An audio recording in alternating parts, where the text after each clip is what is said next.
Okay, if we could do the roll call, that would be helpful. If you want to go around and say, but first I'd like to introduce Chris Pearsall, the MAUSD designee to fill the seat vacated by Brad Johnson.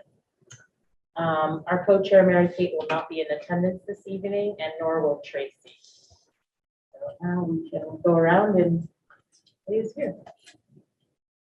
Start with you, Stephanie. Stephanie Rossier, Lincoln. Kevin Hanson for Fran McBride, Madison. Becca Coffey for Jens.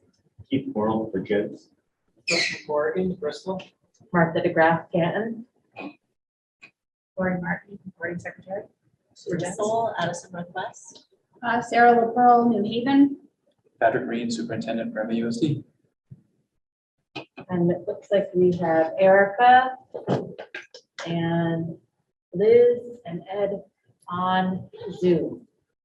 Did you want to quickly say, yep. That's it. Liz Sayre from Bristol.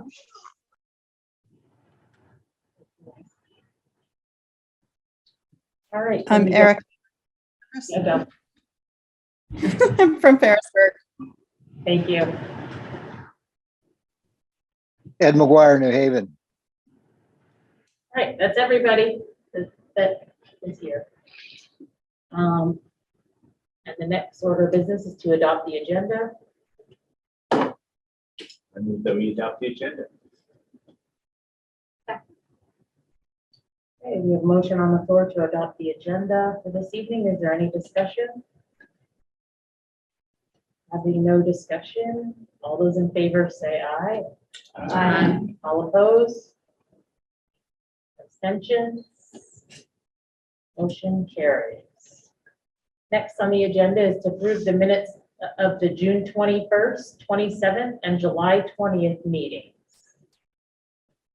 I move that we approve the minutes as listed. I second. Okay, we have a motion on the floor to approve the minutes as listed. Is there any discussion?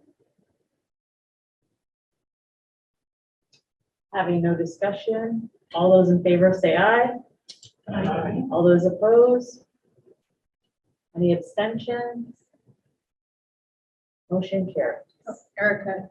Oh, she abstained. Okay. I just abstained. I haven't had a chance to read them. Okay, next up are updates. At this time, we have no communication from stakeholders. And that has- committee questions and feedback from between meetings, and we received one question about the impact of Starksboro, and we're going to address that next. And at this time, Superintendent Reen is going to give us some updates on Starksboro and Lincoln. Yeah, so as you're probably aware, Starksboro, the vote to ratify Starksboro's withdrawal in New Haven, Moncton, and Bristol happened on August 9th, and that was not successful. So their effort to withdraw stops there. Starksboro does have another opportunity if they choose to exercise that in 2 years to initiate a withdrawal again. There are a couple of scenarios that could play out. In either case, it's 2 years. So they can either 2 years from the unsuccessful vote from MAUSD, they can try again. So that's August 9th of 24. If the merger is successful, they could 1 year after the operational date of the new district choose to begin the withdrawal process, which is 2 years from July 1st at the earliest. So in either case, it's about 2 years before that process could be initiated again. What that means for the merger is it's now clear that Starksboro will be voting on the merger as part of MAUSD. The alternative, if you remember, was depending on how far along in the process they got by the time of the vote, it was possible that they wouldn't vote on the merger at all. So now we know that's not going to happen, and they're going to vote as part of MAUSD. Any questions or comments on the Starksboro component?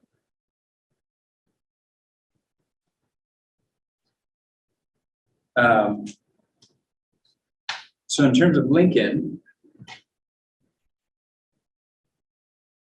So the determination, there's some notes in here that I'm going to just sort of read from to make sure I'm not missing pieces. So the determination of preparedness for the Ripton School District. So we're kind of paying attention to what's happening with Ripton because if you recall, the intention was for Lincoln and Ripton to form a mountain supervisory union, and presumably if Starksboro was successful in withdrawing, they would join that eventually. I don't think Starksboro was prepared to make that move starting July 1st of the next fiscal year, but probably the year after.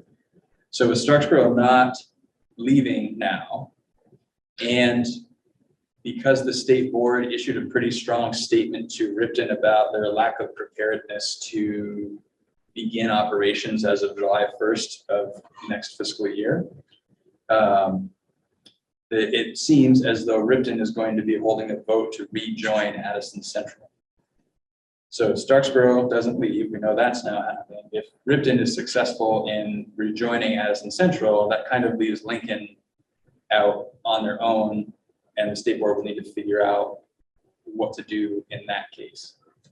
The state board, just at their meeting on Friday, the chair mentioned that he reached out to area supervisory unions to see what the interest was in taking Lincoln in as a member of their supervisory union, and there was no interest.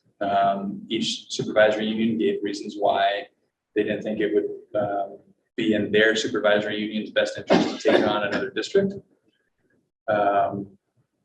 The chair Olson of the state board also mentioned that because our community didn't support the Starksboro withdrawal, he sees that as, and because part of the information that has been shared is the impact of the potential to become an SU ourselves, whether that's MAUSD and Addison Northwest or the merged district or exactly what that would look like. There's a belief that at least some in the community don't favor the SU structure. So it's really uncertain exactly what will happen with Lincoln going forward. But there is acknowledgement that current SUs are not interested in taking them in. And it's clear that Addison Northwest and MNUSD are not interested in becoming SUs as we presented to the state board a few weeks back. So the state board's got some work in front of them to figure out what to do for Lincoln. Lincoln does have an option. So as I've understood it from reaching out to AOE, if Lincoln wanted to join an already established district, whether that's MAUSD or in the future a merged district, the Lincoln School Board could decide that joining a district would be in their favor. They would then need to get permission from the State Board of Education to hold a vote in the town of Lincoln. And if that vote was successful in joining that district, the district that would be receiving them would have to vote to accept them in. And if all those things happen, then they become part of that district, whichever district they're looking to join. Conversely, a district could initiate that same process and say, we think it's best if we take in this other district, Lincoln perhaps, and then we get permission from the state board, and then our electorate would have to vote in favor of that happening, and then the Lincoln electorate would have to vote. So it's the same process, just in a matter of who initiates that process. But that's a way for Lincoln back in. Or, of course, they could choose to vote on the merger, and should their vote be in the affirmative and the votes of Addison Northwest and the votes of MAUSD be in the affirmative, then we're all back together in a single district. So that seems to be at this point the options in front of Lincoln, and there's still quite a bit of uncertainty about whether or not any of those options will be exercised, and what does the state board do given the circumstances. And that's all potentially going to be known at the September board meeting, which might be in person in Addison County. Oh, really? There was talk at the state board meeting on Friday about holding a meeting. It was unclear to me if it was in addition to their already scheduled meeting on the 21st of September or in place of the September 21st meeting, because there's, I think, a doodle poll that's going around the state board to see what dates work. So a little bit uncertain, but the potential for a September meeting in person in Addison County to talk about these governance issues that we're all wrestling with, including the state board. All right, I didn't refer to any of these notes. Hopefully I covered Got it. the gist of that. Did I get it, Sheila? I think you did. Okay. Questions on that situation? So I'm just wondering, where, has the state board said anything more about possibilities of construction? If any of those options you explained don't play out, and no one initiates anything for them to join our village district and become part of their SU. What has the state said about exercising the authority to deconstruct a district like ours to include Lincoln or Ripton?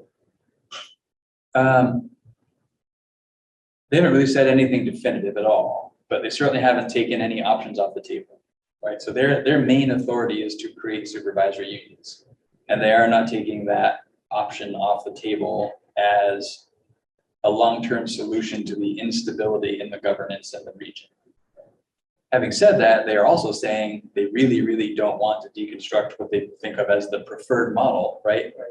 To a less preferred model, in particular, if it's to accommodate one town that chose to leave. So there's still a bit between a rock and a hard place in that there's great concern for what this might mean for the students in Lincoln.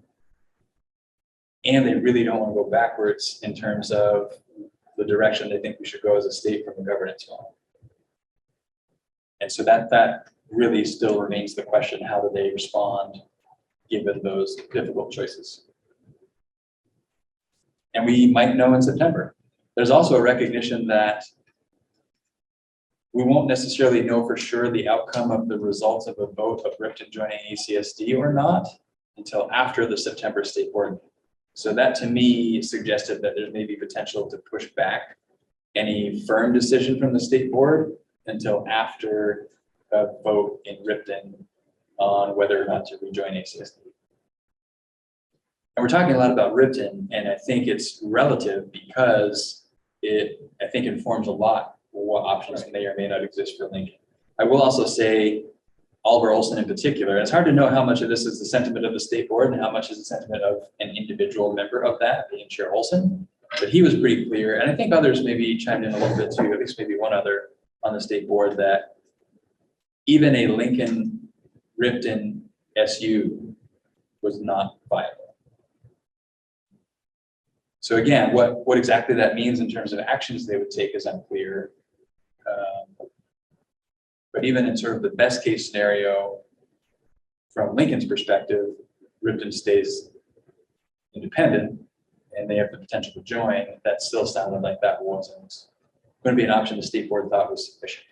So they'd have to take some additional action beyond that, even if they did decide to join. Because the state board could force them into an SU or put them into an SU if they requested it. But they could also leave them as independent districts and place them in a larger SU if they felt like that was necessary. Right. But it's unlikely that they would deconstruct a neighboring SU to include them in that SU. They would just add them as another district, one tiny district, part of an SU with a much larger district that's no time size of that. I think it's less likely that they would deconstruct the preferred model with Starksboro not withdrawing than it was had Starksboro completed that process. And it's not beyond the realm of possibility still for them to take that action. And if they did sort of want to bring Lincoln and or Ripton in under a larger governance structure, it would be an SU. And whether that's placing them in an SU that doesn't want them, or creating an SU out of districts that don't want to be an SU, it's hard to know which of those. Or where they started with Ripton, you're completely on your own. You're your own supervisory district and you find your own central office services and really do it all your own. That's a possibility still for Lincoln as well. I think it's pretty widely recognized that that's a very, very unlikely, it's unlikely to be successful in that endeavor. If they were to take Lincoln as a district and put it into a supervisory union, what would the governance structure look like with boards? if they made us a supervisory unit or if they put them in an already existing If supervisory. they put it into an already existing supervisory. So the Lincoln School District would continue to have a board as it does now, and that board is responsible for the K-12 education of the students that reside in Lincoln. That board would have representatives that sit on a supervisory union board. By statute, it's 3 representatives. And so each district in the supervisory union would send 3 representatives regardless of the size of the district. And that becomes the supervisory union board that essentially has the sort of oversight of the superintendent and those centralized services. Would that supervisory union board in that model have weighted voting to acknowledge?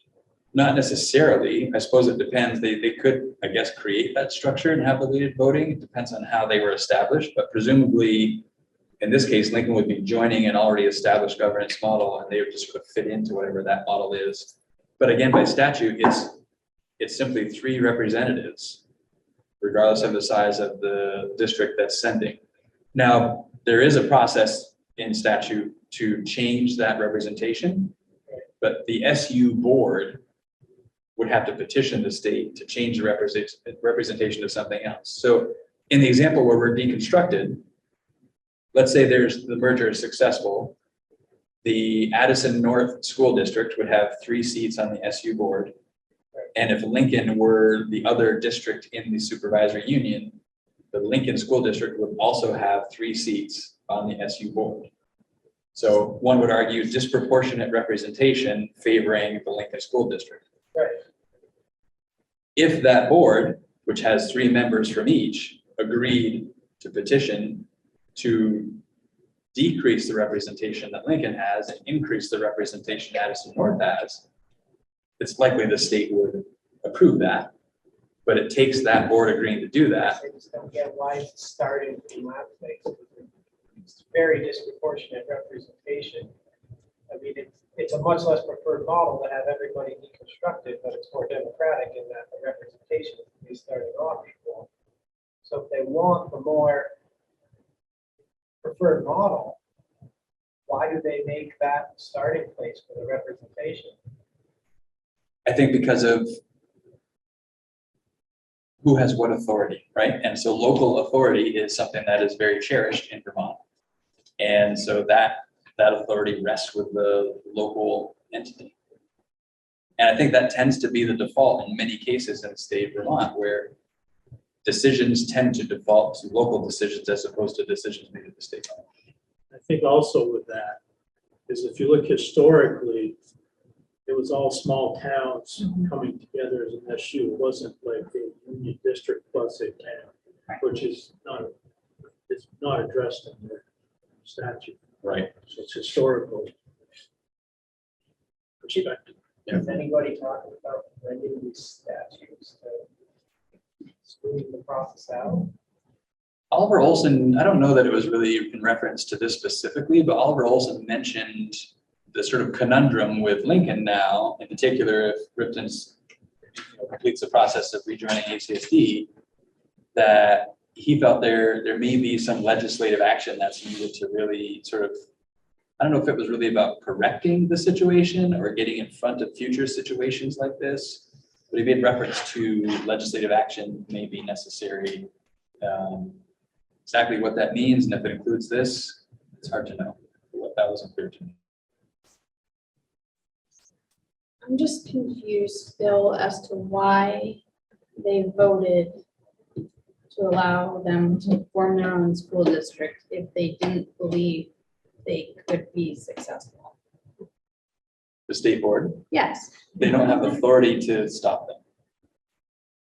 but they have the authority to stop us from being a school district. They have they have the authority to create supervisory union boundary. So we would still be, whether it's Addison Northwest and MAUSD or Addison North, we would still be a school district. That along with other school districts would be under a supervisory union structure. So they can't take away the authority to create a school district. They only have the authority to group districts under a supervisory union structure. So why did they vote? Like, wasn't it like a 5-4 vote or something like that? Like, what were they actually voting on? They didn't let Ripton leave, but they let Lincoln leave. And if you hear Inform in, that. they actually did let Ripton. They did, but then they delayed their date. And if you watch some of those videos, some of the folks that voted yes to allow it to happen made comments to the effect of, I'm saying yes because I don't believe we have the authority to deny you, not because this is an endorsement that this will be successful. So I think that kind of spelled out where at least some of the members of the state board came from in terms of what authority they had to act. And it seems it's getting clearer to me that their authority lies in supervisory union boundaries. I won't say exclusively, but largely, I guess.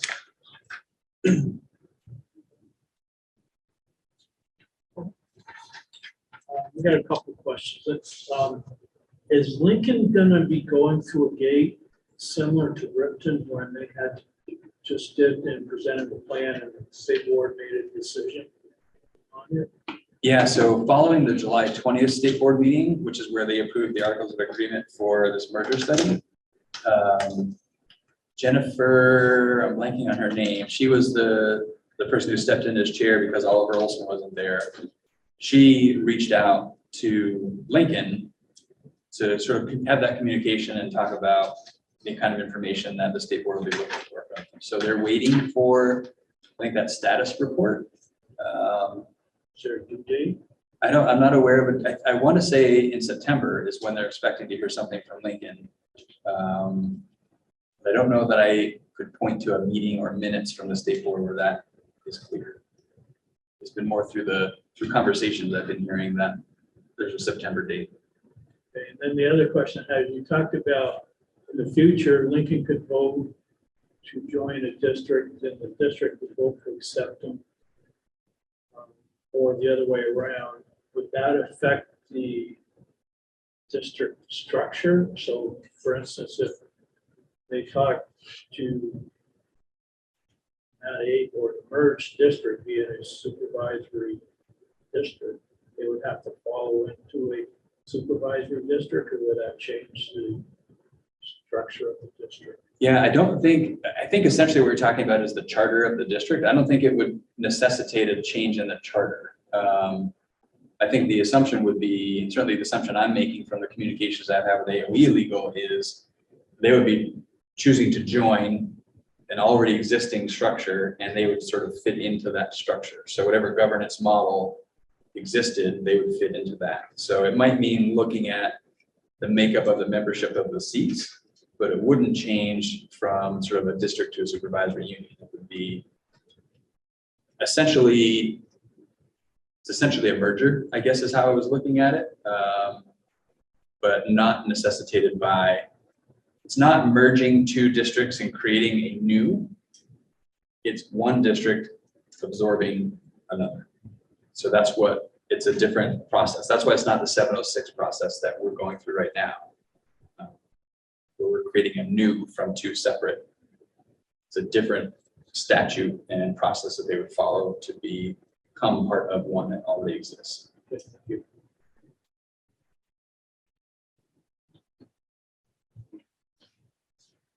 Any other questions or comments? To summarize, we still don't have any idea what's going to happen. Stay tuned. All right, moving to D, work plan and the meeting schedule, and so it's gonna discuss that with us. Yeah, so essentially kind of working backward from the vote on November 8th. If we followed our regular schedule, we would have 5 meetings, although September 5th is Labor Day. So we're going to strike that one right off the list. So that leaves us with 1 meeting in September, 2 in October, and then November 7th, following the regular pattern. So we need to make some decisions about whether or not we want to keep these exact dates or juggle them around a little bit based on what we need to do in terms of the informational meeting. So before the vote within 10 days of that vote, we have to have an informational meeting. So we could use the November 7th meeting as the informational meeting. And then the focus for the other dates would simply be to organize the communication and make a plan for that kind of leading up to that. We could use October 18th, for example, as an unofficial informational meeting, right, to start that communication, and then on November 7th, have it be the official informational meeting. So some decisions are needed here, but as was already discussed, moving that September date might be a good idea to align with the state board meeting. So the state board meeting, we believe, is scheduled for September 21st in our region, but we don't know that for certain. Could be a date different than that, but if we wanted to see, what the outcome of that meeting is, we might want to push that date, which would regularly fall on the 19th after. So it's hard without a visual to kind of put it, but essentially we need to organize our communication and formulate a plan for the information meeting, and then conduct the informational meeting. Those are our primary tasks going forward. So I guess just to sort of go down the list, are we all in agreement that we're not meeting on Labor Day? Yes. Okay, we'll strike that. And then the next decision point would be, do we want to change our September date to fall after the 21st so that we can be sure that the state board met? And do you think that's a safe decision for us to make at this point? I think so. I mean, there's not a whole lot of September left after the 21st, so chances are good that the state board meeting will happen on that date or earlier. Are there thoughts on that?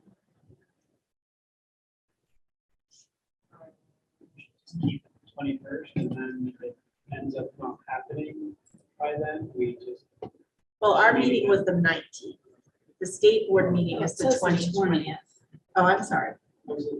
I think it's supposed to be the 19th. I think that was a misprint, because it would have been the 5th. Which would have been in Virgins. Yeah, I guess you're right. So it would be the 20th. But the state board meeting's the 21st. So if we want to wait till after the 21st, then we have to push that meeting to the next week, potentially on the 27th. So then MAUSD school board night. 26th. And then, of course, we're meeting on October 3rd. So there's a possibility we could just push it back to October 3rd. That's another consideration, and just kind of collapse those meetings into one. I don't know, that you guys need to sort of decide based on the work plan, and maybe we could table this and go through the communication plan a little bit and come back to this once we have a better idea of the scope of the work.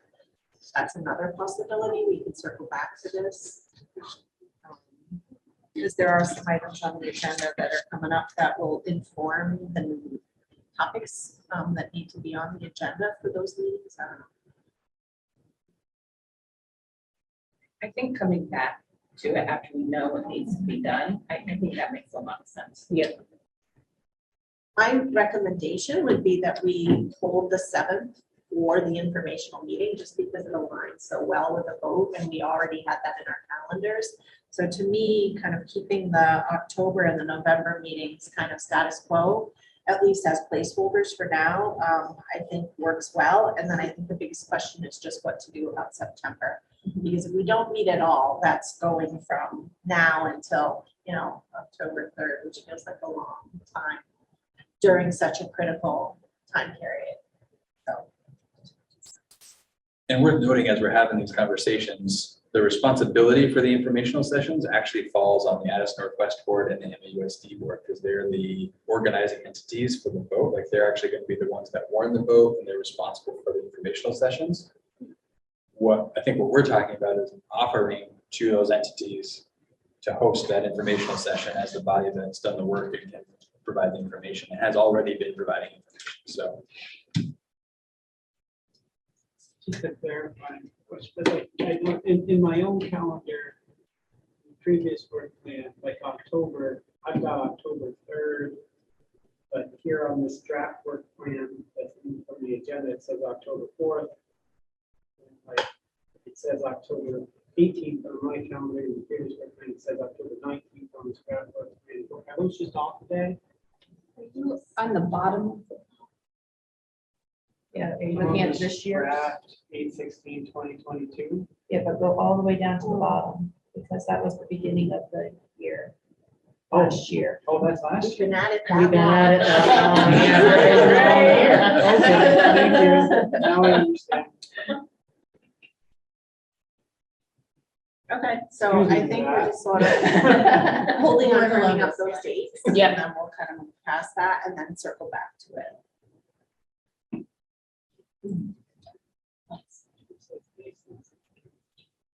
Okay. And we will circle back to that here at another, a little bit farther down on the agenda.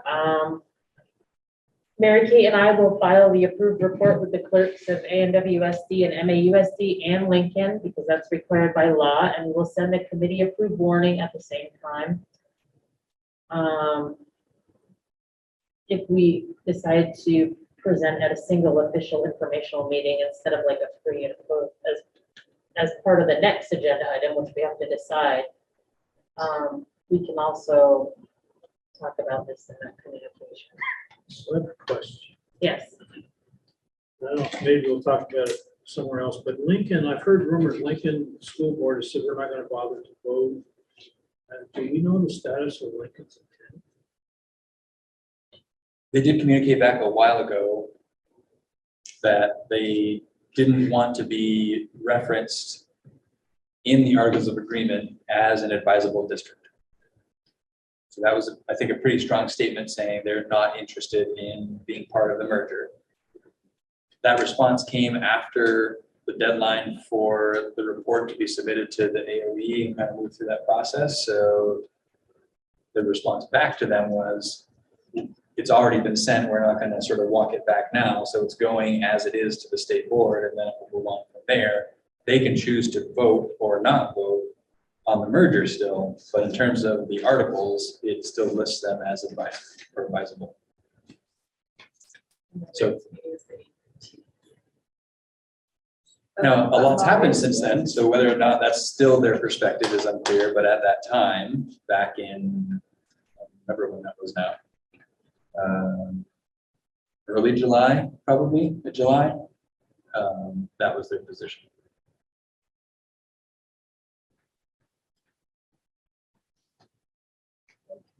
So I think we need to sort of discuss all of this and kind of revisit it back to these things and everything, how we want to do it.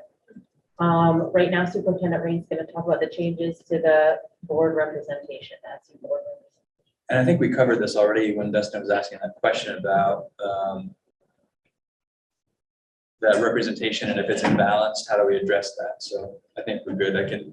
There's a link in the, at least in our annotated agenda. Is it in the unannotated It agenda is, to the yeah. statute? So you can read more about it there.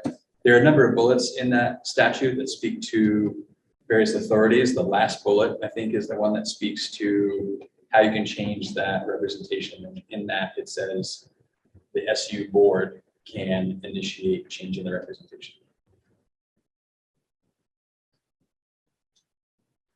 Okay, now, any questions about that? Okay, we'll move on to B, approved warning for dissemination to ANWSD, MAUSD, and Lincoln School Boards. That's also Superintendent Rain.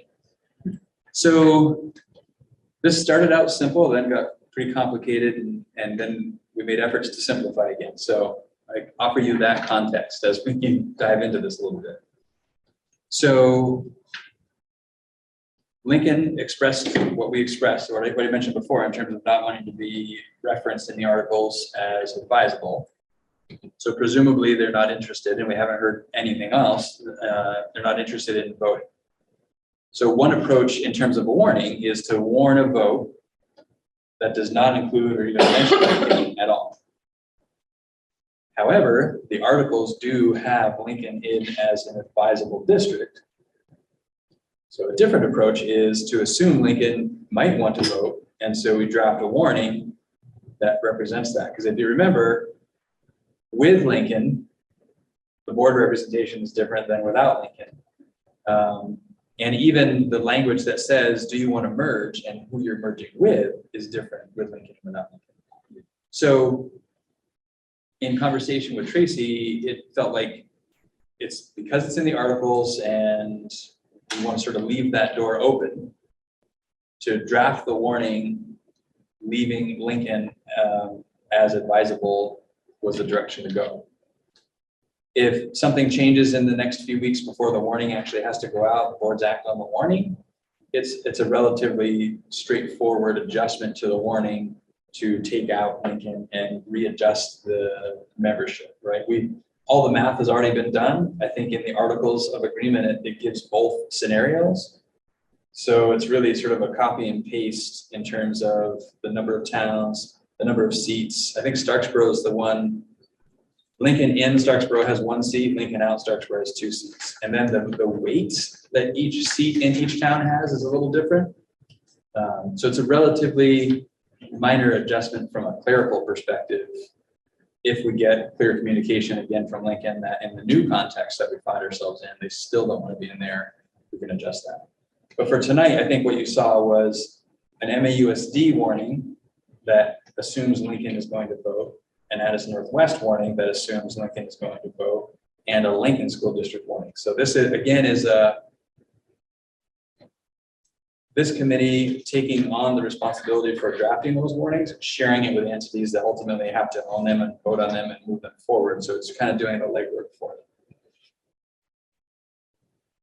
them. If you recall, it was important to this group that the warning include Article 14B, which I think was on the school closure, right? That's the 14B article.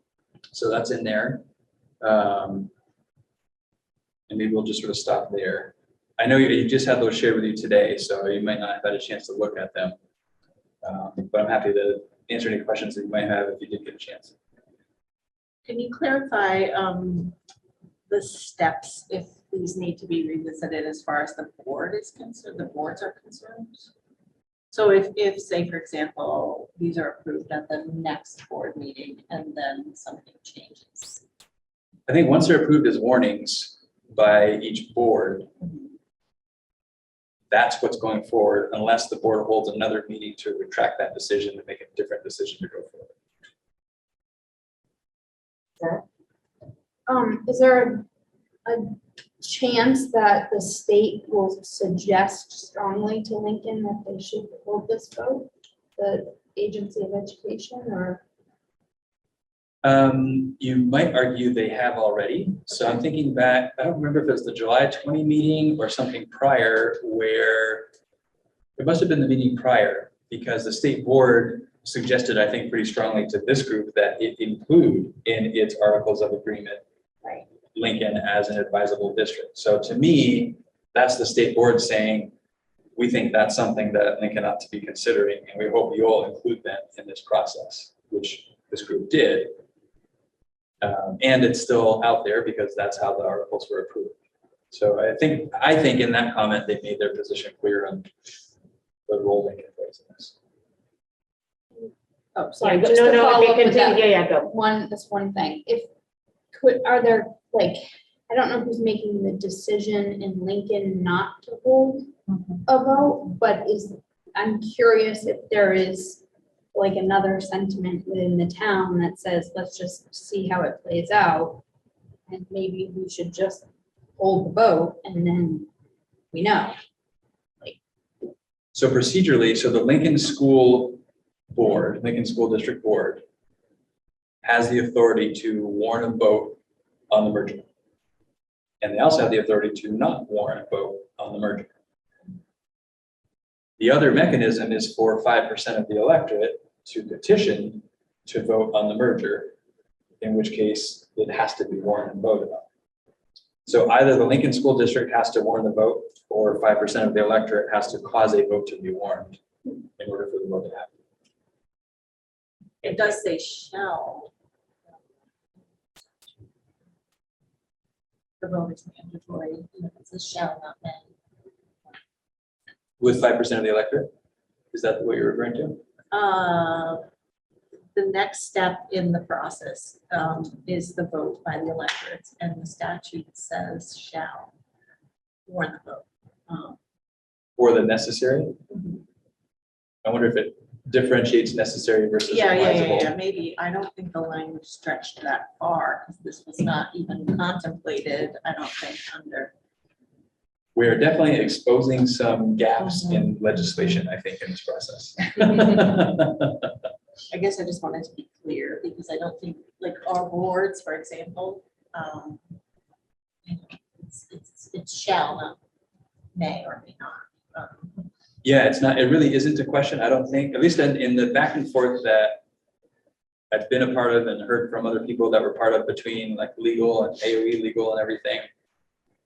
It's not an option for the necessary districts, like MAUSD and Addis Northwest, it's really not an option. It doesn't specify. I think the advisable is where it's a little less clear, and the operating sort of assumption is because they're advisable and the yes or no doesn't hinge on their participation, they have the option to vote on or option not to vote on. Erica has her hand up. Then I'll get to you. Thank Erica? you. I have sort of spotty internet connection, so and let me know if you can't hear what I'm saying. I was wondering if I can ask a couple questions about the wording in the warning. Sure. So in Article 1, under C, it describes the new school district board of directors having 15 directors who shall have equal votes, but then their votes are weighted in the chart. So I wasn't sure whether that was a contradiction or I wasn't understanding the way equal was being used in that sentence. Good question. Is there, can you capture these questions and then share them with me, Gloria, and then we'll get them to Dina to see if that is a contradiction or if there's a reason why that makes sense. And then underneath the chart where in E, it says the final report will be on file in the office of the clerk in each school district named in this warning. And I'm wondering if it's possible, maybe this isn't, something that's formal enough for a warning, but is it possible to also indicate that the report is accessible on the websites of the school districts as well, so that people don't feel like they have to actually physically go to the clerk's office to see the report? They can find it online more easily if they want to read the whole thing before the vote.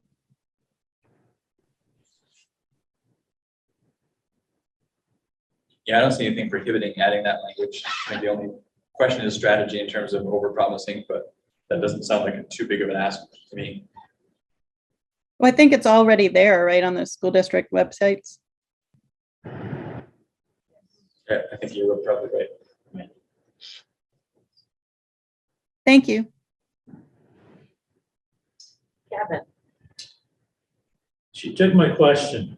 'Cause I was also not understanding the equal vote thing, and item C, there just doesn't seem conflicting. Justin, do you have a?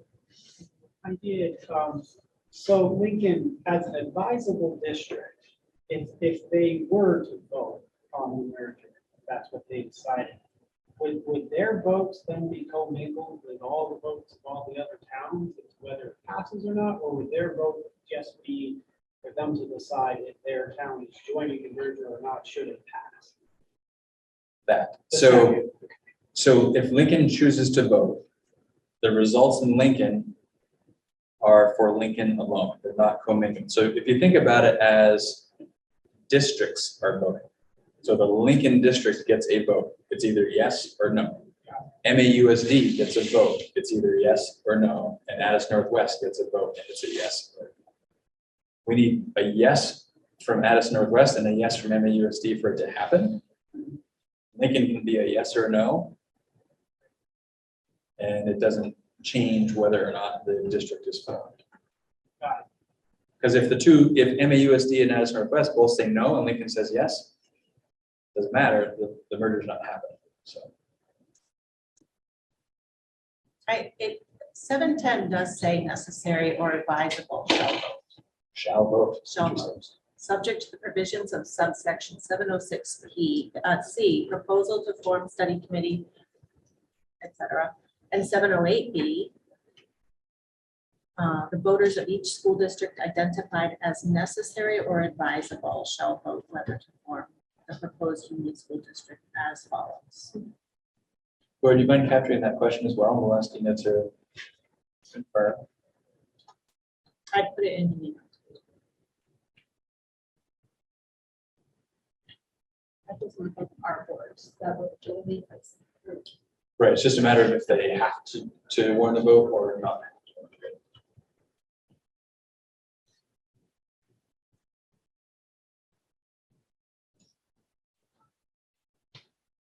And in the end, of course, they're gonna want to get their own legal advice.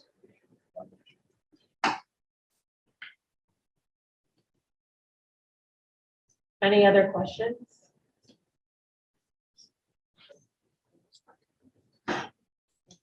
So we have to approve it? Right, we have to approve the warning.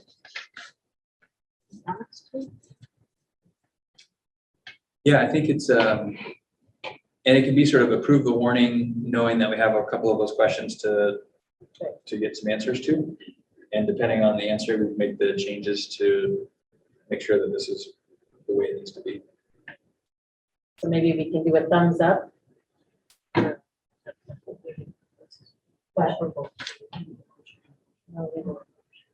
right, I make a motion to approve the warning to the potentially 3 school boards to disseminate with the change to 2 pieces of language if needed.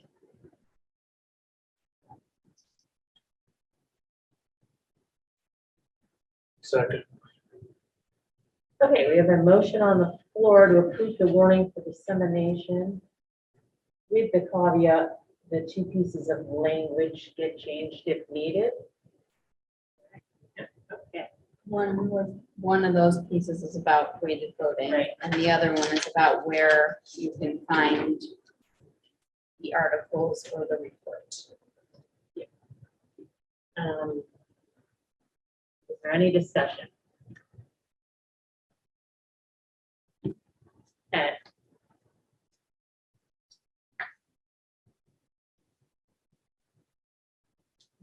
Sound's not on. Did you have a question, Ed? I was seconding the motion.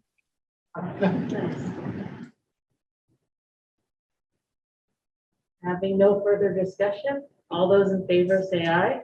Aye. All opposed? Any abstentions?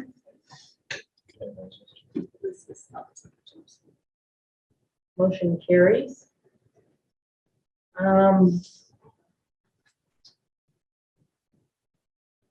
Okay. We need to have a informational meeting date set, and it has to be, is it within 10 days prior to the vote? So essentially the week of October 31st, or not the whole week, just the day, November 7th. So those are essentially, assuming we want to do it on a weekday as opposed to a weekend. I think those are the options that fit within that 10-day window. I don't know, did you look at did you count back? Did you share what that? Yeah, You saw yeah, it? I think that's right. And kind of need to decide how we want to do that to facilitate it, right? Because the meeting is put on by the boards. Right, but you Right. could offer to do a joint informational meeting, right, and conduct a single informational meeting.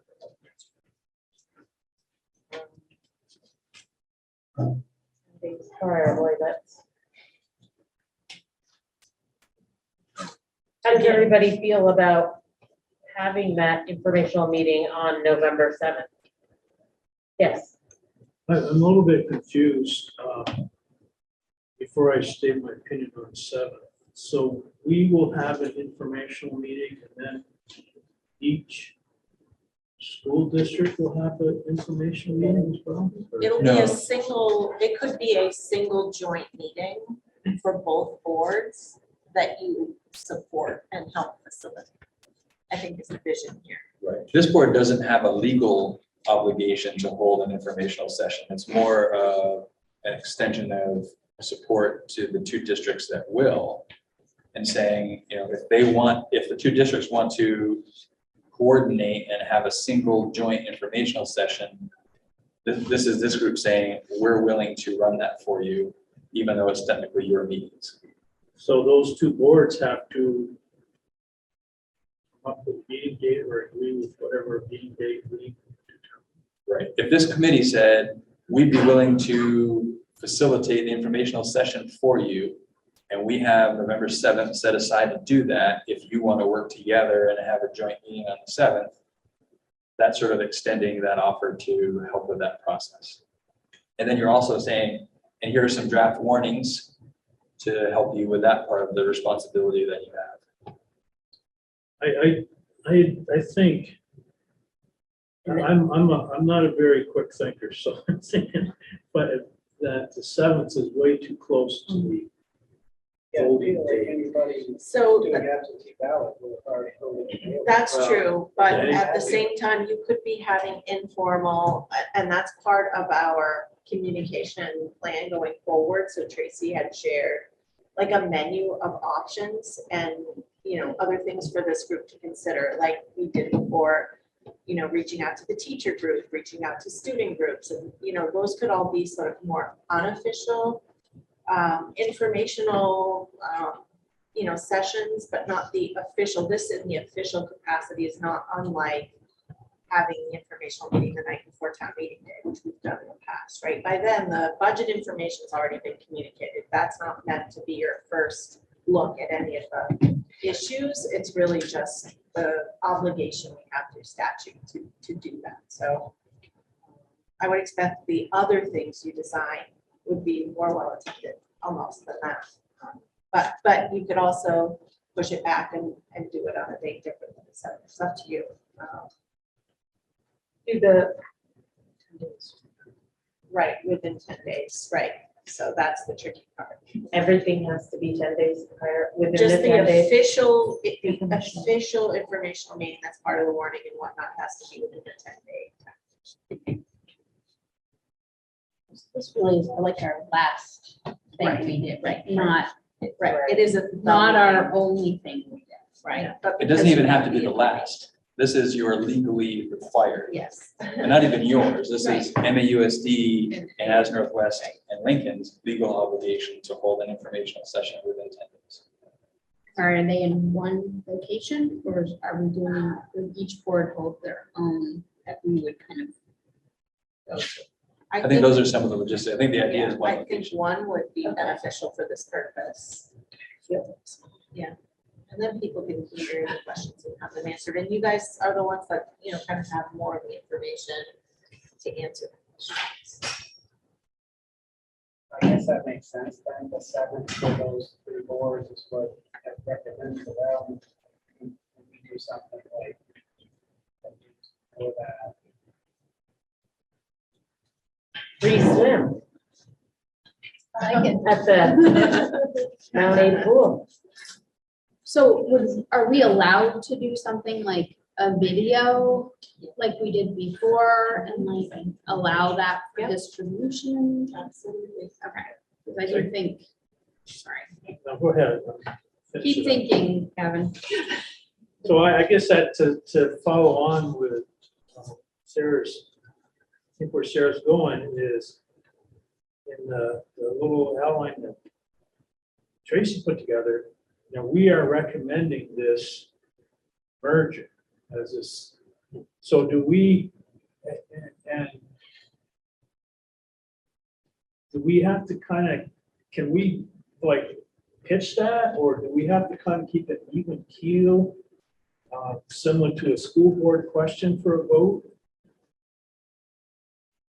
I do think you're still a public body, so you have to be careful about advocating for a yes or a no. What's curious about this process is you had to tell the state board whether you think you should or shouldn't merge. So the position of this committee is already very publicly known. And that's why we're even holding a vote. So to me, I think it's fair and appropriate to say, and some would say I'm probably not the best judge of this, but to say, we made our position known, we're recommending that this happen. And that's what the process required of us. And now we'll share with you why we think it should. And you could also share information about, here are some of the concerns, like there are some legitimate concerns in this process. So that to me feels appropriate because it's out there already. It's required of you in this process. And I think it's not unlike the board bringing forward a budget for vote, right? They're there at the informational meeting, essentially advocating for that budget, right? They're providing the context for how decisions were made to lead up to that point. So I think that's all you really do. The background, what you studied and why you came to this decision. Could we possibly have a school tour of each of the schools before one of our meetings at each of the schools? Meaning each of the middle high schools. Yep, not the elementary schools. Even if we had the students give a tour, I think the reputation that Mount Aid as a whole is out there. And that's just what the media has, and I think it might be important for the public to see that it isn't. Take them in the new locker rooms. Yeah, I just went in there. Yeah. I mean, you know what I mean? I think that is, I think that's important, at least for the people in the community. Yeah, could it be like open house? Well, just, a half an hour before our meeting, come at 6 o'clock and take a tour of MAUSD, and I don't know, maybe a student could do it. And the same at our meeting at Virgin, rather than making a whole different night and making it a big deal. Just, you wanted to see what Mount Aid looks like, come during this half hour. I don't know. Yeah. I was just thinking, additionally, there's open house nights that we could consider how that would all work. But there was a video that was made of the improvements here in this district. So I don't know if we could do something like that to make it more accessible to the public. I was thinking about that too, Stephanie, but there was a great video about that. Yes, it would be nice to have a video of each school. Yeah, we actually have one. Do we? Yeah, we did, Chance made it. Oh. And he just finished it up right at the end of the school year. So we have that. We could use that. Recirculating, that probably honestly gets more traction. Historically, my experience has been when you say, hey, we're having this open house and you come take a tour, it's 7 people. Yeah. And then the 7 people that have come to everything already and they're They've already been. right. So You can click on a button on Facebook and watch a 5-minute video. That's probably, yes. So I think it's also a good thing to maybe open it up. But I think we should offer it. Like, to the yeah, public. sharing both that. ways. I Yeah. think I having mean, full-time mode. those locker rooms have been advertised in the Addison Independent as being dilapidated, and that's what everybody goes back to Right. when Hey. they hear. I went in, I got lost when I went to the bathroom the last time in there because I went to school here and I went in expecting no old bathrooms and I went in. And I got lost in them. I was like, whoa, they were amazing.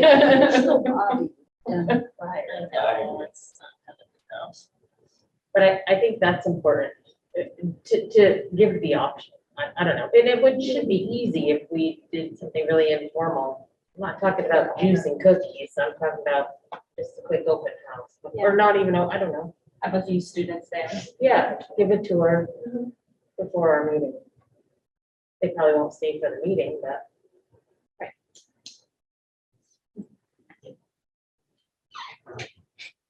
And if we can get those videos out there.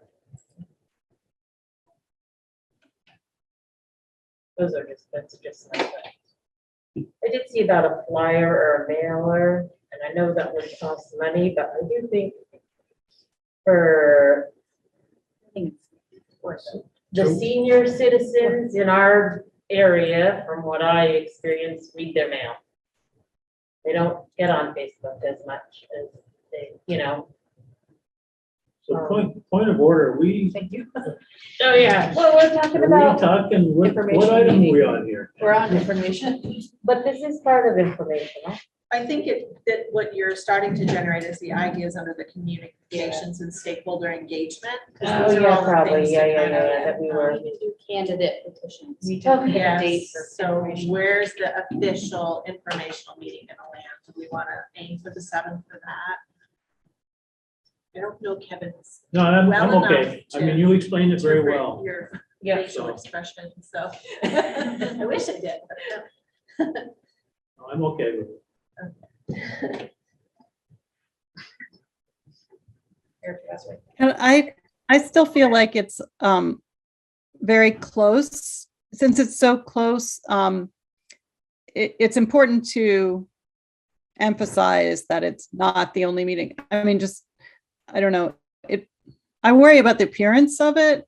If that's our official meeting and it's the night before the election, it doesn't seem very, I don't know, recognizing that people need time to think it over. So I still am a little uncomfortable with it, even though I know there's going to be other things going on. It's just like, I worry about that, some of the pushback that we face already is from people thinking, oh, it's so top down and we're going to lose control of everything. They're not going to communicate and stuff. So I do sort of feel like it might be better to have it a little bit earlier.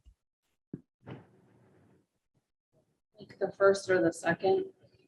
Yeah, Tuesday, Wednesday, or Thursday the week before. Monday night, Halloween, probably not the best night. And probably Friday night isn't gonna be popular either. But What Tuesday, about Wednesday, Thursday, Wednesday? there is already a tentative MAUSD school board meeting for November 1st, but that's the sort of added meeting. It may be beneficial to pick that date because MAUSD board members already kind of have it in their routine. That would likely work for our board as well. We don't have a meeting that week. I think the way that she'll explain it with the front end work is really the important part as opposed to the official meeting. I'll go back and kind of relate at least what happened in Bristol, which was the main site for the Starksboro question meeting. Half the people that attended, counted, so not by very much, were Starksboro people that were there to promote their position as opposed to now 8 people or the other 3 towns wanting to get information. So that meeting can be a little bit dry. So I think the important thing for us to be engaged and out there for the period of time really from now until the voting day, really. So I guess that's why I kind of warmed over and said I don't have concerns. And I think our experience has been use of media, newspaper, social media, et cetera, is going to get more people informed in these informational sessions because all told in 3 sites, there were, including people online, 60, maybe, probably less than that, For the Starksboro. for the Starksboro informational session. No. Yeah, and I guess that's why Erica's concern is, I share that because if the meeting is not going to have a lot of people, then the perception that we're shoving it up right against the vote is almost more important than the meeting itself. So I'm also for doing Tuesday or Wednesday the week before. So November 1. Yeah.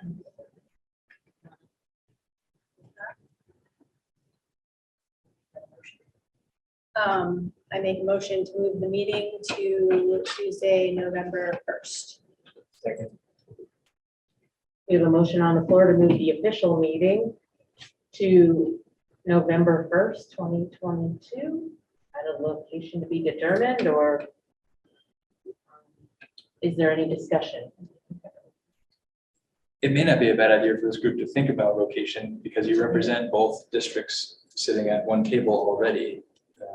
you may be able to think, is there politically or strategically a place that makes sense? Knowing that options are not best. Well, why don't you go on a date and then go back to like Dunkin' Middle Donuts?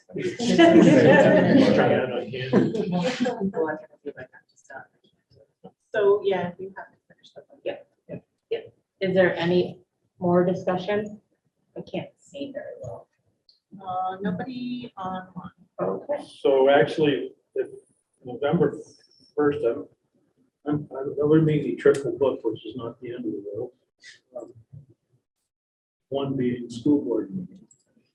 That's okay. It's our facilities meeting. Okay. That's what I was thinking, but that would probably not be a problem. Facilities. Okay. It is, I mentioned this to Kevin, it is the day after Halloween, and folks with young children are probably going to exhaust that. Is a concern.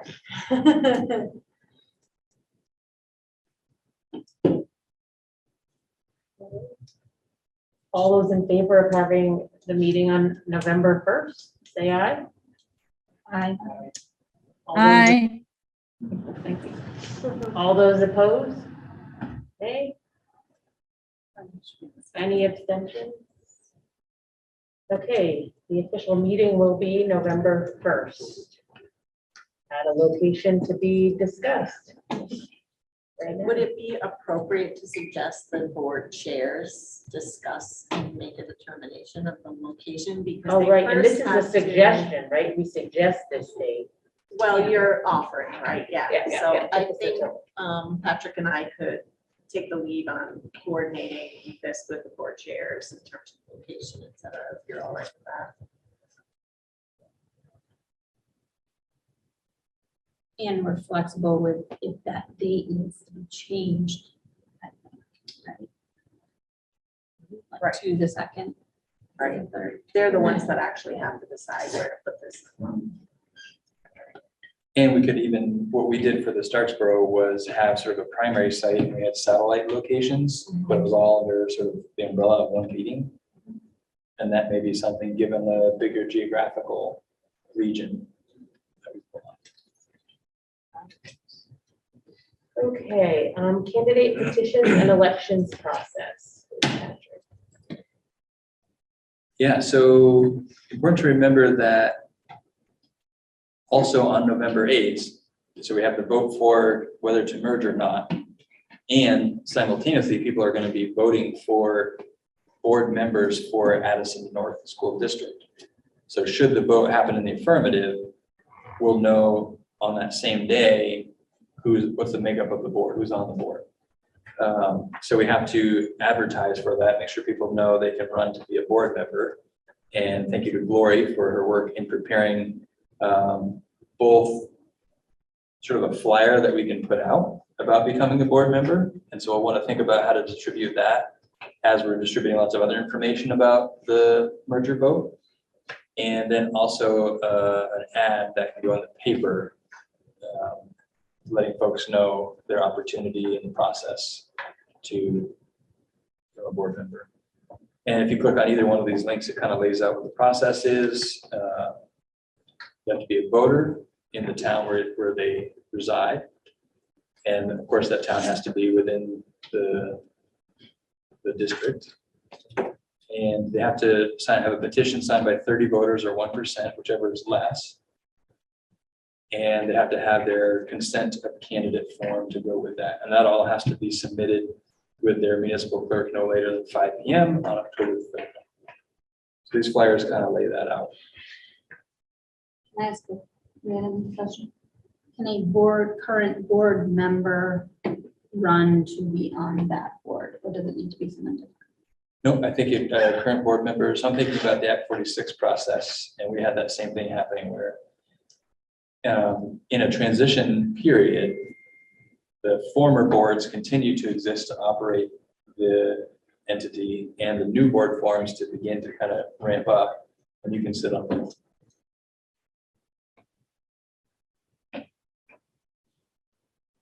And I think word of mouth usually is helpful in this process to talk with people about running and the importance and the value, et cetera.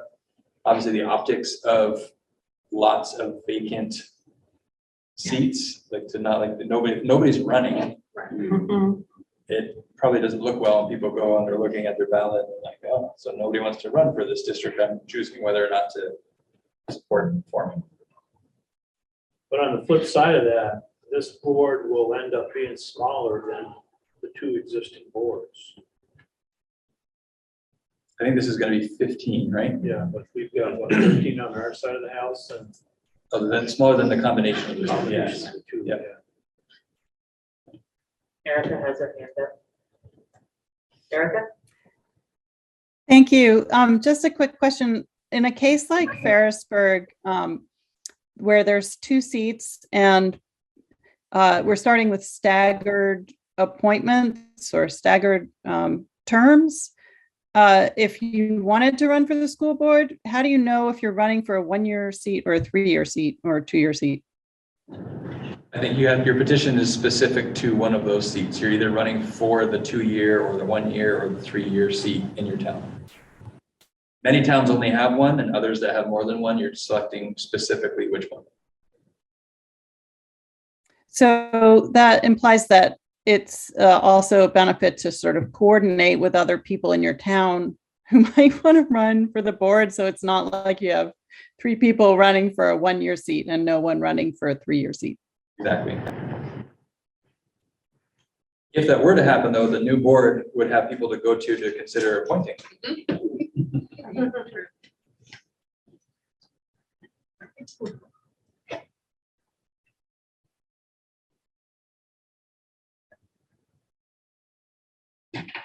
And I don't know that we're looking, I'm not seeing an action item to No, I act on don't these think two there's, communities, it's right? just like awareness, yeah. All right, moving on, question and answer updates based on the thought exchange. Yeah, so I don't necessarily think that this is a 20-minute agenda item. I think that pretty much, the work that has been done so far, based on the thought exchange that we did to generate sort of an FAQ that we can use going forward, I think, into this agenda item 8, the communication and stakeholder engagement. So I think it was more around awareness that this document had been created and sort of shared around and contributed to, and can continue to be added on to throughout this process as more questions come up. So it could be a good source document for us kind of going forward, but I don't know that there's a ton of engagement that we need to do in and around this particular item other than just, or if there's anything in there that you have a question about, I guess, would be the other piece. Anyone have any questions or comments?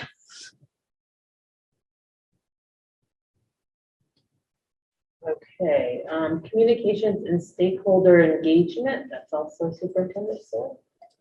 So Tracy had shared around something to jumpstart our discussion around this, and because we're already kind of launching into this a minute ago. So I think the idea is, sort of the between now and then, what are the important elements of communications and who are our constituents, who are stakeholders in this engagement.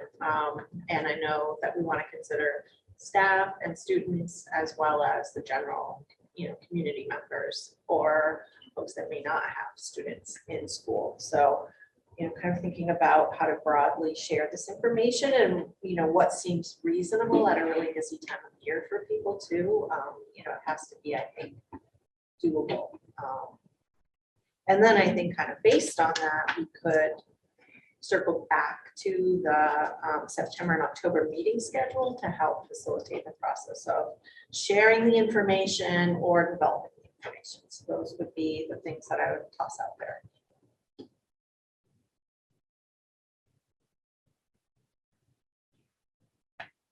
I don't know if you had a chance to look through the menu. She had some really good ideas on there.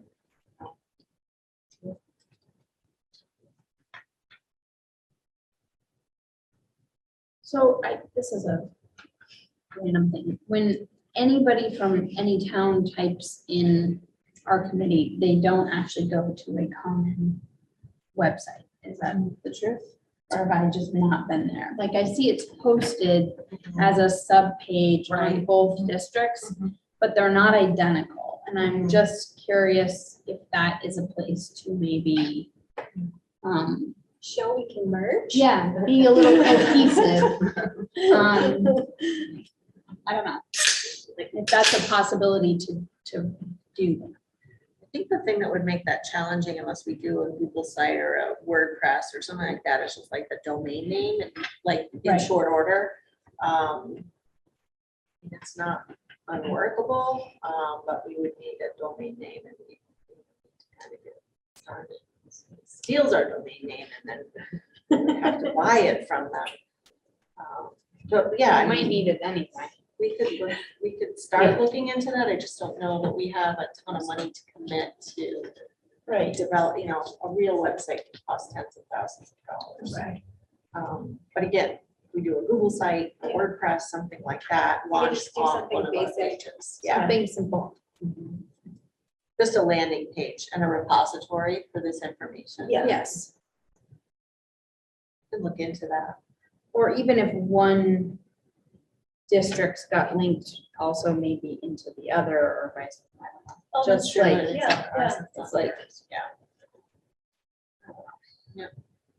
I'd like them to all have the same exact information. You didn't even put a new logo on it, you know. Well, I was thinking about a QR code, that add some papers or flyers out there. That go right to. That's a great idea. We could put those up on like community boards.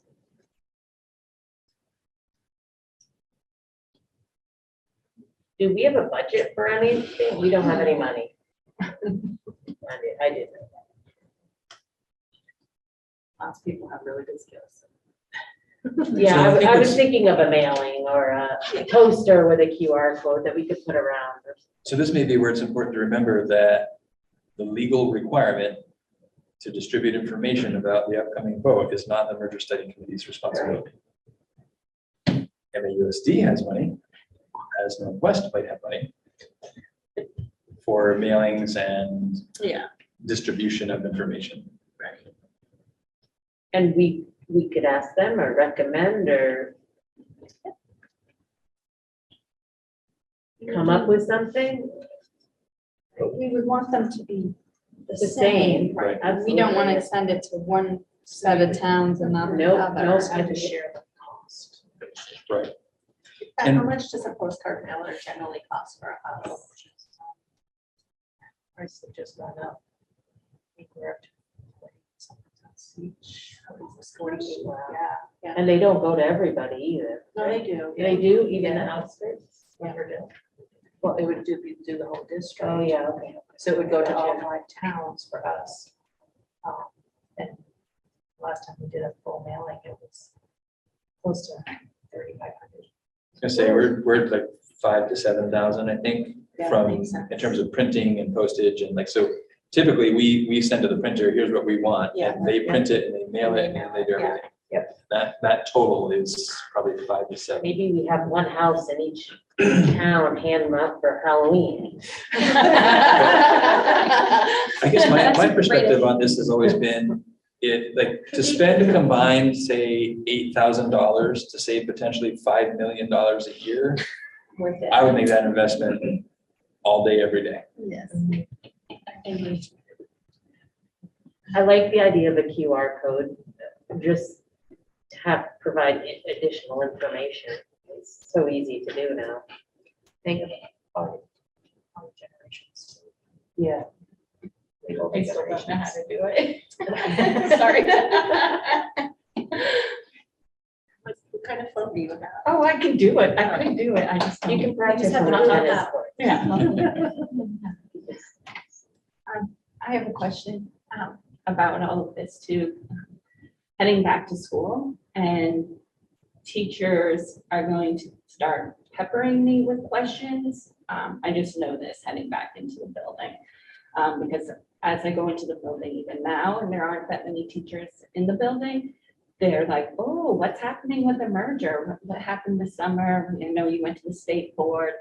And I'm like, I don't know what to do. So I'm wondering if there's something that we could tell that, like, I just know it's going to be something that's on their mind, even the first few days. And when they see me, they know I'm on it. Carry flyers. Right, there needs to be some message that I can deliver that just is, or someone delivers that, so that, like, I don't know, like, I know there are other teachers. They're at still that gonna want age. your opinion regardless of what kind of information you give them. But that is a great idea, like an email coming from both superintendents that I was is planning to exactly do the same. That would be Yeah, great. I mean, just as the sort of back to school, here are the hot topics that are going to come up right off at the beginning of the year. This would be one of them, and then direct them to the website for current information. And if we have dates for some of these events, those Yes. can be shared. And so, That would be wonderful.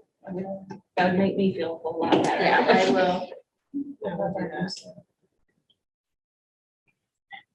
And I think you can reach out too, if you feel like you're getting peppered or, you know, feel free to say, there's someone, I need some help here, I want to know what to say. Right. Say it I with don't wanna- honesty and keep going. I don't want to talk. No, I love my Well, comments. I They're mean, really it great shouldn't about, be stressful for you. and they that's all are, I'm trying it's to not, you know, they're great. It's just, and I understand what they want to know and are concerned. And I just want to be able to answer them sincerely, and, but not, and, you know, just not to be alarming and not, but yet be, I just want to answer with confidence and point them in the right direction. You know, link to the report in the emails would be great. It has so much information. Right, yeah, those sorts of things. So Sheila, sending an email would be great. So I need clarification, all of this, these ideas that we're coming up with are actually gonna come from the board? Or are we gonna create something and suggest the boards do something with it? What- I think the idea is that the content creation comes from this group. And I sort of say, boards here, like, we'd love it if you'd send this flyer that we've Right. designed, or distribute this video through your channels, or whatever the strategy is for a distribution of information, that the content be created here, and that it works through the channels that exist already for each board. The assumption is they're going to accept that offer of support. Whether or not that's a fair assumption, I guess the boards will have the opportunity to say, no, thanks, we'll do it our own.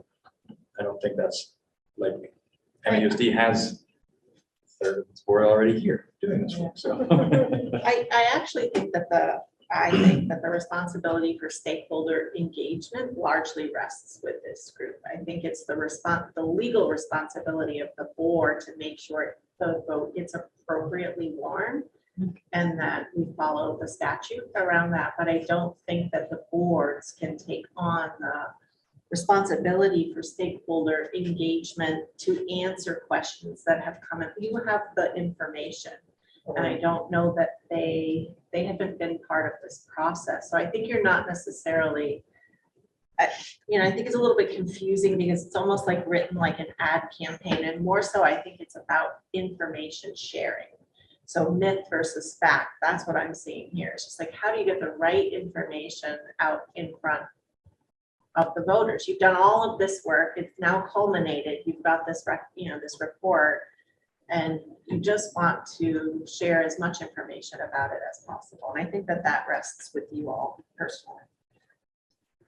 But I do think if you want to spend money on a mailer and so forth, that saying, here's a postcard, to the board, would you please consider mailing this? That's a different thing. You don't have money, you don't have a budget, you couldn't do that.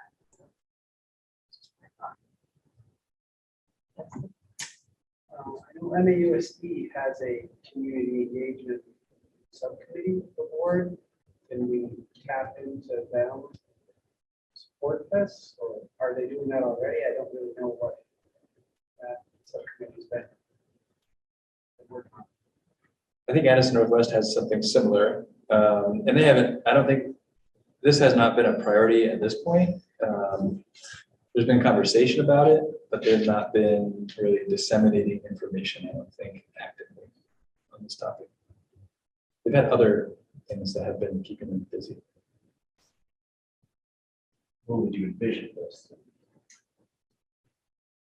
Just having that, I guess what I envision is our group, kind of like we did the last time, creates factual information with that video that Steph, Troy, and other members of this board were all work together to create, and then we utilize our, MAUSD board, that's Northwest board, their community engagement subcommittees to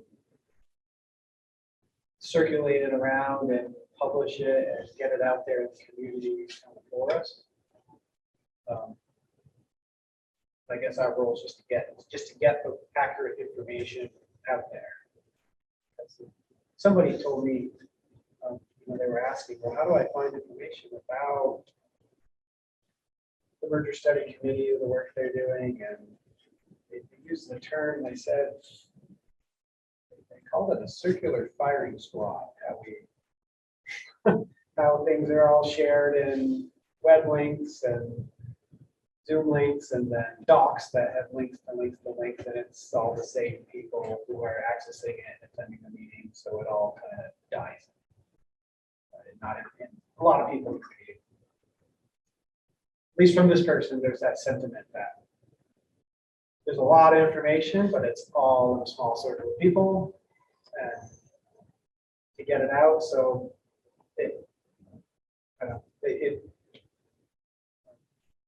but then again, I'm very busy. It's a lot. I know it's a lot of work to engage the community, get that information out there. It's a lot of work to put together all that accurate, factual information. I think that's our role, to get the relevant, accurate information out there. Because when I read front porch forum, I'm just kind of stop reading, because there's some stuff that on this topic that is just really inaccurate and it's hard. But somewhere somebody's got to be putting out the real factual information, and there also seems to be a little bit of kind of mistrust of the information that's coming sometimes from the district, which maybe isn't fair, but that there is that sentiment a little bit. So I think the more if there's other groups that we can tap into that can get accurate information out there, we should try to tap into that. I can share the CEC committee with Steve. I'm not opposed to doing that. I just want to know like where the lines are. I guess I'm unsure where the lines are between supporting the work here, but also serving the USD board's needs. Not stepping boundaries that we have. Just not clear where those lines are. I agree. I think it's our job. I don't think we should be, I think we need to create it. I think we need to make a plan. What are we going to make? How are we going to distribute it? If we need to get help from some community members to help us distribute it, then that's what we do. But I think we try to actually have less of the board being confused about what its role is. And I think it would be a lot easier for us to know what the true message is if two boards are doing and two community engagements are doing different things. That's a disaster. We need to own it and finish the job. Erica? Oh, Thank you. I just, I'm sorry I can't put on my video because I don't have good internet connection. I did have one idea, which is that I know in September, and I can't remember the exact date, there is something called Ferrisburg Day. And like, for example, since I live in Ferrisburg, I'd be happy to have a table or go there and hand out, flyers or a pamphlet or something. And I didn't know if other towns might have events like that where we could just come and take advantage of the sort of situation where people are feeling town spirit already and want to be informed about their towns, and the people that show up there care about their town. And that's, those are the people that we want to reach. I mean, of course, we want to reach everybody, but particularly people who want to be informed. Jen's next Friday. No, it's the 27th. Harrisburg Day is the 24th. Is there going to be a Bristol Jamboree? Because that might be a good opportunity for the Bristol area and a lot of people coming from both school districts to have some information. I don't know. It hasn't happened since the pandemic, so I don't know if anyone knows. The Harvest Festival too. Oh, the Harvest Festival.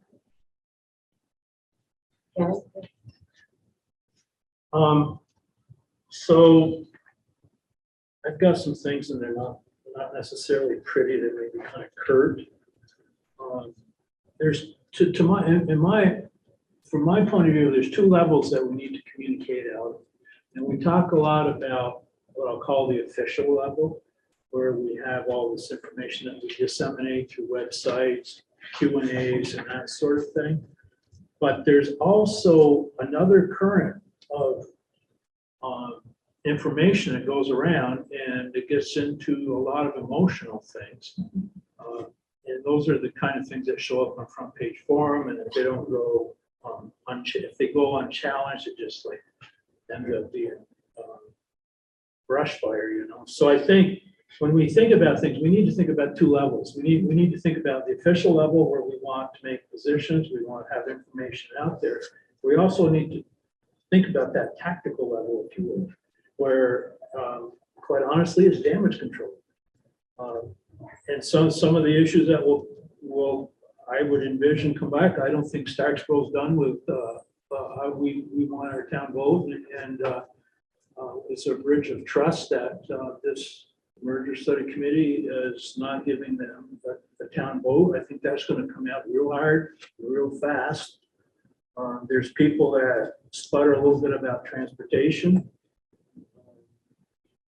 Big concern there, kids on buses way too long, whatever that means. I'm hearing also, and it's out there, is on the high school point, from the high school point of view, is I don't want my sports teams to go away. If my school's got to be smaller to support those teams, so be it. But I don't want to merge and lose the Eagles or the Commodores. It's probably on the other side of the conversation. And that kind of flows in and out with, and it's not a question we can answer as a board, but where, if we're going to separate, have a high school and a middle school, where does that all fall? People want, that all comes together. So those types of issues, in my point of view, are going to be the, more of the tactical stuff. That stuff's going to happen. It's going to end up on, in the gossip columns and front page forum and the coffee shops and all that kind of stuff. And those are the issues that probably will decide the election. And going back to the Starksboro question, they were very well organized with individuals in Bristol, I assume every other town, that were posting stuff for them. Whether you believe what they said or not, but they had information out there to support their position. And if we just go and say, you guys sit on that fence and not make a position, but if we just say, here's the things and just leave it at that, it's just open season on that without an explanation. I wouldn't count on the Addison Independent for any support. They have been clearly supportive of this whole small school is good thing. And the last editorial that Lynn did supporting Starksboro had a whole bunch of erroneous information in it. He didn't do his information. He didn't do his homework. And they had yard sale signs. They had yard signs all over the place. Which, I was gonna ask that. it's like, and it is, no. So, but they had yard signs all over the place. And well, in Bristol, there might have been one from the other position, but when you get just the going by them day after day after day is all of a sudden saying something about one position and the other side is silent. So, again, I think we need to get really, and I don't have a clue what the solution is, but we need to really look at that all those tactical things. Not that it's easy, there's a lot of work to make sure everything's out there from an official point of view and it's accurate, and everything, but the tactical stuff that I just mentioned is what's gonna make a break a merger as far as the voting box is concerned. Stephanie, yep. Just to piggyback on that, I have concerns about doing the little events, the Harvest Festival and Virgin's Day, just because of concerns of the conversations that might have, that people are going to get very emotional and the wrong messaging may go out. I think that if we were going to do something like that, then maybe it's like the video gets created by them, which is a really tight time frame. Or the flyer could go out and those could be available for people, but not necessarily like having conversations where different messaging is going to come about. The other thing is, it seems like there's information out there about keeping your school team and keeping smaller, those types of thinkers, and maybe folks are unaware of the merging that's already happened. There's so much. I mean, there's so many teams that are already merging, the lunch programs. I mean, we're like even administratively, and there's so many ways that merging is already in process, informally, but just to help both districts. And just like I was thinking, showing the positives. So showing the buildings, having those videos there. So how can we use these opportunities to get those positive messages out there that show the good and not just all of the things that we're concerned about? Sarah? I agree in the conversations I've had, that's where I've gone with it. And also, when we talk about it, it doesn't mean that in a year and a half, there's one high school and one middle school. It means that we can start by sharing more things and trying to figure it out together what we do next. And I think that that there is a board that if you're interested in being part of where that train goes, you should join it. And that there's a way to really say, we actually, this is an opportunity for us to save a lot of money and make a decision together about what occurs. And just even the staffing, and like even to start with, if you had a teacher that was at, you could offer a language and maybe it is now at both high schools and that teacher is now a full-time teacher. And like even those little things start to add up collectively as a good start, and that it's kind of ramping up into where this ends up going. So I've tried to use that in my messaging, that there's nothing set in stone about where kids are going to be, so that trying to find the positive in the unknown, I guess.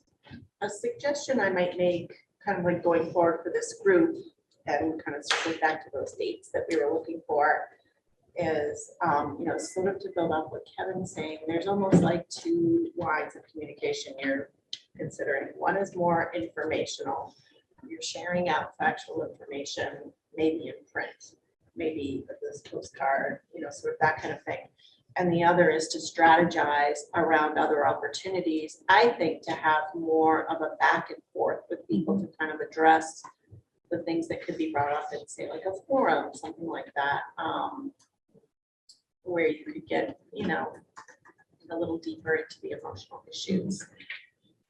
And so if you had a next meeting date, you could almost split it to 2 work groups and generate some of the ideas and the content for the things you want to share. Just as you have so many good ideas and it would be great to capture them all, but I feel like it's got to kind of circle back to some product creation or content creation. Just a thought. And I think the future opportunity to engage in those other topics is what people also need to have a vision for, you know, but those decisions haven't been made. It just clears the way for that further collaboration. That's a really important one. My only concern is that our next meeting is so far away. Well, if you want to have, you know, you can set a different date, right? Yeah. You can make a change. Those dates are not set in stone at this point. You can make any change you want to those dates. I feel like we're better off meeting sooner, getting these materials out, so that we can start those conversations, because the people who are going to be strongly opposed are going to be having those conversations now without the information. So if we can get that factual information out there, it will bolster our opinions. I mean, is that where we ask someone to, if they volunteer to make a flyer? I don't know. They don't. I think, what if you scheduled a meeting and then made it more of a work session? Work meeting. Tracy was great about compiling. Yeah. That information initially. Do we still have Tracy helping? Oh, she's just away right now. Yeah, she's not disappeared. This was the one date she couldn't make. I also think that it's, and to talk about that emotional reaction, that gut reaction that people have, I think not only to say these are all the good things that could happen, I think we should address those concerns just directly and validate those concerns, but also say, we know these are your concerns and we hear you and we've thought about these things, but this is what, and we're going to look at that, and the new board's going to address these issues, and that's what they're here for. And so please get out and elect and your school board members, you know, and or get involved, you know. And so I think we need to really take those concerns into consideration and validate those concerns. Because if we just say, no, things are going to be great, I think that's kind of minimizing their concerns, and we really need to validate them and say, no, those concerns are real, but you know, this is what we think that can happen. And really, we shouldn't overpromise either. And I think that that's really clear, because if we overpromise and those things don't come true, I think that that's a really bad place for us to be into. But I think your point of, you know, any sort of effort to distribute information that only focuses on the head and doesn't take into account the heart is probably going to be, it's going to miss the boat for a lot of people. Right. More people are going to go to the polls with their heart than their head. Yeah, always. Because we're not voting on a $50 million bond or something like that. It's a totally, you're not necessarily getting something immediately. I would encourage parents, somehow if we could encourage them to talk to their kids. Not that it's, I've had the opportunity to listen to 19 kids, some of them from MAUSD and some of them from ANSWD this summer, and it's interesting to me to listen to them talk. And I don't know if your kids can persuade you, but my kids are phenomenal at it. And just listening to them, I don't know. I think the kids' perspective is something that should be heard. And they need to be informed though. Yeah. Because they get their own opinions and or own ideas. Oh, they yeah. haven't, but they aren't informed. And so they form these opinions and ideas without having all the information.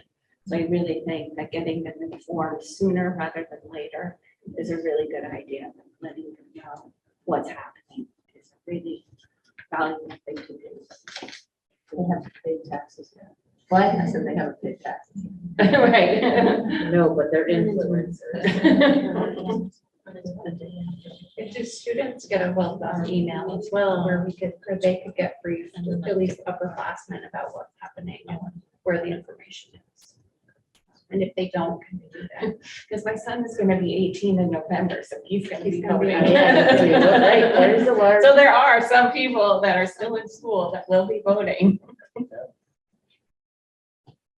So should we look for a date, Yes. the week of the 5th? Other than the 5th? What are the school board? Ours are 12 and 19. We also have one on the 24th and the 29th technically. What about MAUSD? The sixth is 13 and 27 of September right now. So that week of the 5th is. six, the possibility. My preference would be the 7th, but I could do the 6th. The 7th is the Addison Regional Meeting for. Okay. For I'm out for the 7th, but I don't have to be there.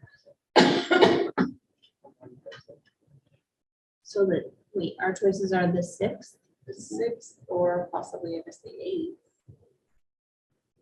Really switch it up. Be here for 2 o'clock.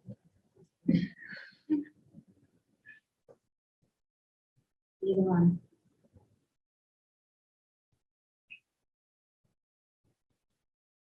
The 8th works better for me. but It's a work session. Yeah. Agenda, probably, right?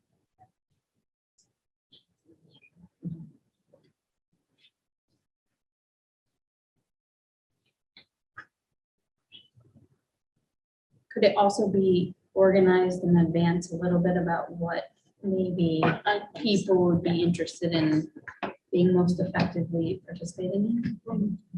Good idea. Maybe like a show of hands, how many people prefer the 6th? What are the dates? 6 or 8, I think, are the dates. Should we do the 6th? For the 6th, I'm looking up there. We're looking at September 6th for a work meeting. Is the question which is your preference, or is the question can you What do it? question is, are you available on the 6th or preference the 6th? Liz, okay, what about preference the 8th, the Thursday? Yeah, either works. Just gonna pick one. Not the same number of people either way. Yeah. Am I supposed to pick it? You're the chair. I'm gonna go with the 6th. All right. 6:30. Sure. I will point out the person that preferred 6:30 is no longer on the committee, but. I wouldn't mind earlier, but Dustin's like, I watch soccer practice. So 6:30 still works better. Okay. And where? Here. Tuesdays we're at Mount A. There, right? We would, because we would have been at Virginia. Oh, yeah. On the 5th, so we're essentially just moving the meetings over there. So this will be in the gems. keep being things of admin. And come with your thinking caps on. Productivity. Do you want to make any other decisions about September meetings or October meetings, or just leave those the way they have been scheduled for now?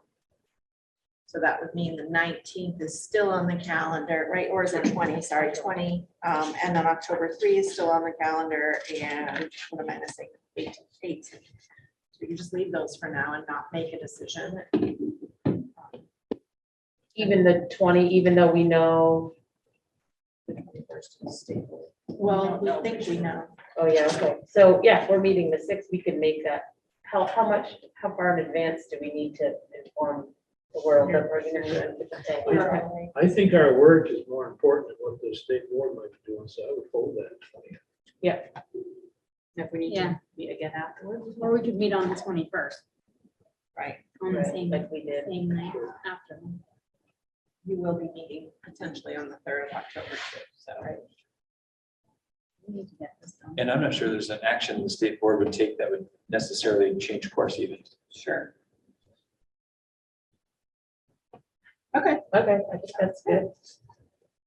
And that's where we'll look at all the different, yeah.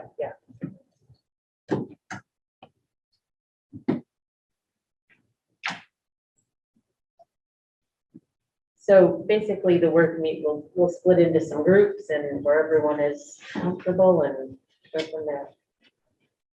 All right, is that everything for the communications and stakeholder engagement? I think we've covered everything. And that, okay, communication key points.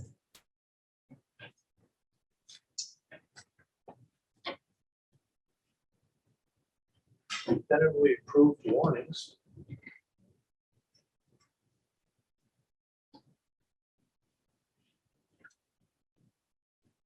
We also, did we approve or did we just see the school board rep poster for perspective? We just, I don't think there was action on it. We could have that out there. When does that have to be done? October 6th. October 3rd is when they're due in. Yeah. October 3rd. October So 3rd we is when really they're need. due. Who's that?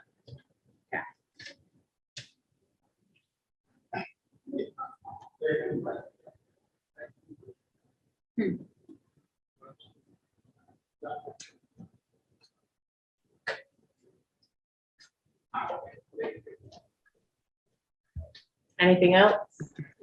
Community or communication key points? Erica's got her hand up. Just, sorry, just to clarify that the warnings that we approved are not, that they have to go to the boards. We approved language that the school boards would then start with or would use or something like that. So it's not us sending out the warning, it's the school boards. Correct.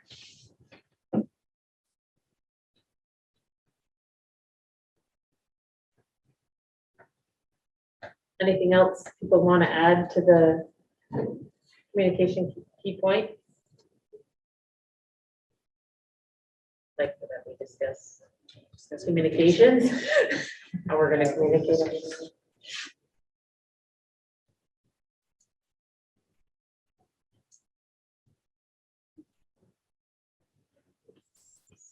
portion of that conversation that we scheduled to. Work. So, and they, or, our community engagement events. Sure. Doesn't sound very exciting, but. No, I think it's good. Anything else to add? Okay, public comment. If there's anyone in the public that would like to comment?